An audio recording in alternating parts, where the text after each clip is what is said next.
I think it was whenever I played sports in high school.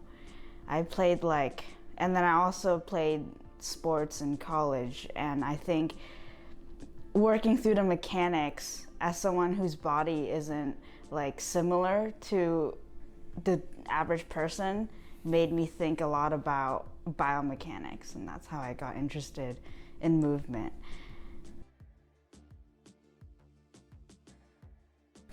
How did I go into grad school? It was a long story. So I knew I was interested in sports and movement.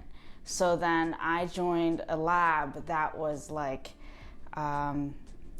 molecular computational molecular engineering, where I basically had to morph certain chemicals to fit the antibodies for drugs for Alzheimer's. So then it can, I guess you can calculate the probability of the success of the drug before going to animal trial. So, and then the only part really I liked about that was just the movement of the molecules after all the coding was done. And then I realized I wanted to understand movement more.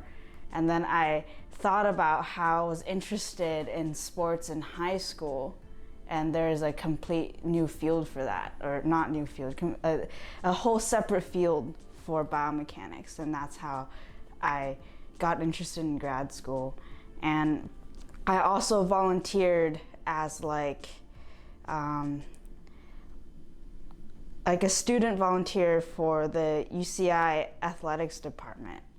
And again, I realized I wasn't too interested in helping people in the medicine aspect, but I was more interested in how they got that injury and what are the movement that they could do to mitigate their current injury.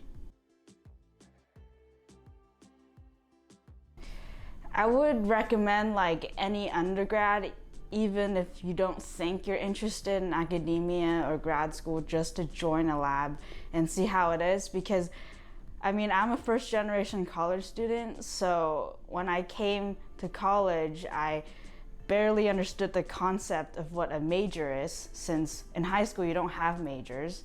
So I had to just get my feet wet and reach out to different types of volunteerings and join labs. And even if the lab you join isn't exactly what you want to do, you will at least check something off and say, here are the aspects of the lab that I like, and here are the aspects of the lab I didn't like, and how can I join all these different things I learned that I like from these things I have participated in into something that I really want to do.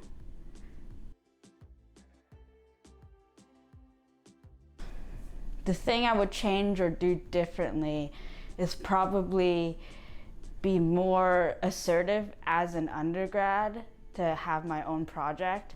I knew that I had already published before going into my second undergraduate lab, Manny Azizi's lab.